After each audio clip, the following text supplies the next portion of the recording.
How to download and install WhatsApp latest version for Android.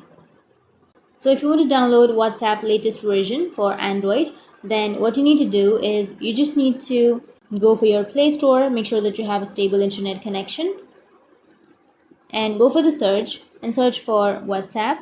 And once you've searched here, you will have your WhatsApp application, right? So if you have not installed, you need to simply install the application and your application will be installed and you will have the latest version, right? But if you have already installed the application and if you have not updated, then you will have an update option. Simply tap on update and update to the latest version and your app will be updated to the latest version.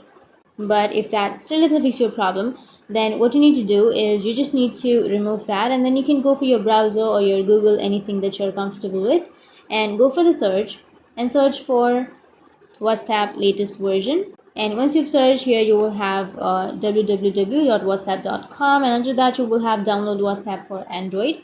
Tap on the first, and from here you will have the version. So the latest version is 2.23.12.75, right?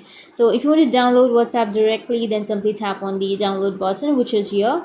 So tap on the download, and once you tap on the arrow, it will be automatically downloaded. So that's how you can download and install WhatsApp latest version for Android. And if you have any questions, feel free to comment below. Thanks for watching.